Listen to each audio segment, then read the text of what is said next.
rukurikirane rw'ibiganiro twise ngo mbega siyanse izotsinda urupfu. Nitwa Desire Barengayabo, turi kuri Book Moon Global. Mu kwezi kwa kane mu mwaka w'ibihumbi 2013 mu gisagara ca St. Augustine muri Florida bahimbaje imyaka 500 iheze bavumbuye ico bise Fountain Youth, bisigura ngo isoko ry'ubusore. Ico naco kikaba hari igitito kivuga ivy'isoko abantu bavuga ko risubiza amagara n'inkomezi umuntu wese arinyoye ko canke akiyuhagira mu mazi yaryo ariko aradudubiza. Mu kinjana ca 16 iyo nkuru y'isoko rikiza ivuga ko iryo soko ryavumbuwe na Ponce de Leon St. Augustine, naho bavuga ko ari ubwicaro bw'iryo soko mu kibanza bita Park, aho bizera ko uwo mugabo yahonyoje ikirengo bwa mbere ageze mu gihande c'isi citwa Amerika. Ariko naho babimwitirira nta na rimwe bwiwe yigeze yemeza ko yavumbuye isoko ry'amazi akiza. Nta nyandiko nimwe ushobora kuronka we nyene yivugira ivy'iyi nkuru. Nathaniel Hawthorne n'abandi banditsi bakoresheje ingereranyo y'isoko rikiza mu migani yabo, mbere nishira hamwe Walt Disney muri Amerika bagigeze gukora ibicapo bishimikiye kuri ico gitito.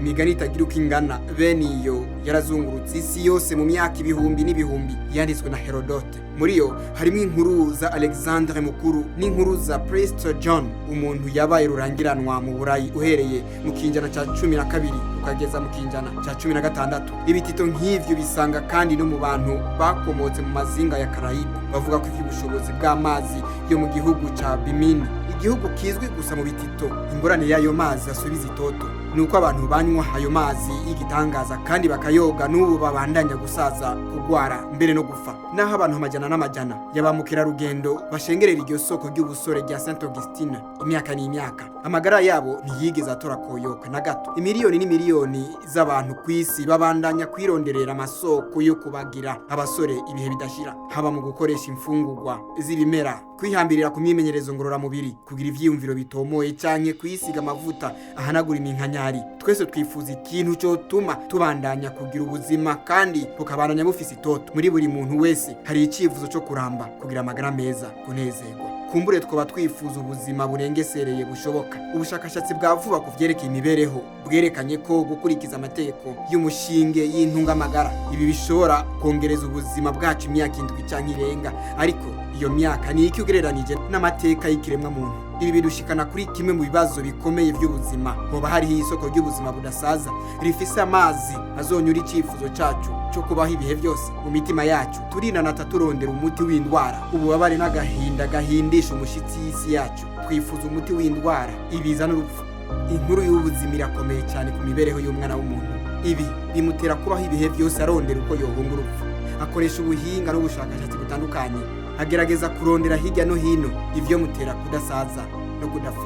Ku bakunzi b'inyandiko za Biblia turahasanga inkuru imwe ikomeye cyane muri ico gitabo. Nko mu myaka 2000 iheze, inyuma y'umutaga muci ryaka umuriro w'izuba muri Palestina, Yesu yahuye n'umugore yihebuye arondera ikintu mu buzima bwiwe. Uyu mugore yarondera ikiruta ikindi ariko agatinya kwemera ko agikeneye. Imigenderanire yari yagiranye n'abagabo benshi ntaco bamufashije kiretse gusongera isibe cyiyumviro cy'uko ataco amaze. Yarondera umuntu yo mwitwararika ariko amaso agaherera mu nzira. Niho rero guhura n'uyu mugabo yitwa Yesu. Bamwe bamwita umwana w'Imana, abandi ntumwa, abandi umuntu asanzwe. Ariko kandi inyandiko zitandukanye z'abanditsi bakahise ziravuga ubuzima bw'uyu mugabo. Inyandiko z'abanyakahise batandukanye zirerekana yuko uyu mugabo yabayeho muri iyo micungararo nyene, ariko mu buryo buramvuye. Inkuru y'uno mugabo tuyisanga mu nyandiko za Biblia. Uwo yaratandukanye n'abandi bagabo yigeze guhura nabo, kuko Yesu yamugaragarije icyubahiro, atega ugutwi inkuru yiwe kandi amwishurana ubugwaneza. Vyasa nuko azi ikintu cyose yakoze ataranamubwira na kimwe, ariko ntiyamukiriyeho iteka. Igihe babandanya kuganira n'uwo Musamariyakazi, uko babandanya kuganira niko wa Musamariyakazi yatahuye ko Yesu ngo ari Mesiya. Niko izi nyandiko za Biblia zivuga. Yahavuye noneho ubwo yari yicaye ku iriba rya Yakobo, avuga ati, unywa kuri aya mazi wese azosubira kugira inyota, ariko unywa ku mazi nzomuha ntazoba kigira inyota nambagushitse ibihe byose. Ariko amazi nzomuha azohinduka muri w'imbizi y'amazi yiburuka, aza n'ubugingo budashira. Kubashaka gukurikirana iyi nkuru mu buryo buramvuye, iri mu gitabo cya Biblia cyiswe Yohana, ni kigabane cya 4 karongo ka 13 kubandanya. Amazi atanga ubugingo budashira. Uwo Kristo yavuye ku Mana yasavye umugore kunywa ku mbizi nyakuri y'amazi y'itoto. Bigaragara ko uyu mugabo Yesu ahaza adukurikije ivyumviro biri muri iyo nyandiko. uyu mugabo Yesu aroza kandi atanga ubugingo budahera. Hariho abitwa ba Mesiya benshi ba magendo. Igihe uyu mugabo yavugana n'abayuda bari baragizwe abaja n'imigenzo myinshi y'idini, Yesu yafashe ingingo yo kubararika ati, namba hari ufise inyota naze kuri jewe anywe, unyizera inzuzi z'amazi y'ubugingo zizotemba ziva mu nda yiwe, nk'uko ivyanditswe bivuga. Ibi vyerekana ko iyo abantu bagiye kuri Yesu baronka ingabire y'ubugingo budashira, ijuru rigatangurira mu mitima yabo. Ubwo nyene amahoro mashasha acadudubiza ubushobozi bushasha bwo kubaho kwabo kwa buri munsi n'ivyizigiro bishasha vy'akazoza. Aha Yesu yigaragaza nk'ufise inyishu y'ibihe bidashira ku kibazo c'indwara, imibabaro co kimwe n'imyitwarariko yacu yo gutinya gusaza no gupfa. Abamuyoboka biteze ko umunsi umwe azogaruka, ngo niho rero azoca ari mu bugingo bushasha muri iyi si. Isi yasinzikajwe n'icaha n'imibabaro yongere ibe nk'umurima wa Edeni, ngo azorema ijuru risha n'isi nshasha. Kanseri n'indwara y'umutima ntibizongera kubaho. Ikiza ca COVID-19 kizoba carazimanganye burundu. Inzugi z'ivyumba vy'indembe zizokugagwa burundu, kandi ibitaro vyose bizokugagwa. Nta ndwara zo kuvuza zizobaho canke ibisebe vy'intakira vyo gutubika. Dukurikije amategeko yanditse kuri buri mutsi n'inyama z'imibiri yacu, dushobora kubaho ubuzima busagutse mw'isi yasandavye, ariko inkurikizi z'icaha zozo ziracariho. Hari ingorane twavukanye tudashobora kwiyama, naho twokurikiza neza amategeko yanditse muri Biblia hajanye n'amagara, tubandanya gusaza. Urupfu rubunze ku rugi rwose, ariko ivyizigiro bizima bihumuriza bizera bose.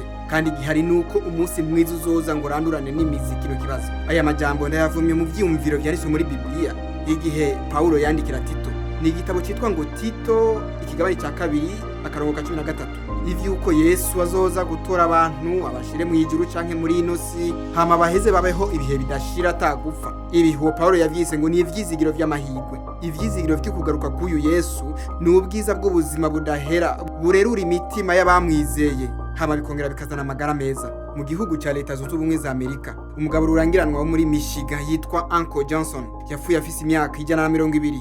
Kumbura umuntu ashobora kuvuga ko yaramvye bivuye kuko kuntu yamara umuntu anezererwa mu buzima bwiwe. Umunsi umwe igihe yariko arakora mu murima wiwe mu misi yiwe ya nyuma y'ubuzima, yariko araririmba ashima Imana, hama umwungere wiwe yariko arirenganira, yarabiye hejuru y'uruzitiro avuga ati, Uncle Johnson, usa n'unezero uyu munsi? Ego ntariko niyumvira. Wiyumvira iki ga mugabo? Niyumvira nti niba tuvunguka tw'umunezero dukoroka ku meza y'umwami, dukorokera kuri iyi si ari twiza gutya, mbega ibikate vyo mwijuru bizoryoha gute? Nkubwire ga mutama, umwe wese azoronka imukwiye, mbere tuzogya dusigaze. Ibi bifatanye cyane n'ibijanye no kwemera. Isi yuzuyemo abakristo, yuzuyemo n'abayisilamu hamwe n'abari mu idini ry'Ikiyahudi, abafise imyizerere yo kwemera itandukanye. Ico barindiriye nuko ino si zorangira hamatangura ubuzima bushasha bwo kubaho ibihe bidashira atagufa. Ibi ni ivyiyumviro vyaje mu kiremwa muntu, kandi bifise ishingiro runaka bituma abantu babaho bafise icizere cy'uko bazobaho badapfa. Ariko imbere y'uko barindira gushika muri ivyo bihe, ubushakashatsi n'ubuhinga burakora uko bushoboye kose ngo bushike ku nyishu yo kugwanya ugusaza no gupfa. Gumana na Book Moon Global, naho butaha.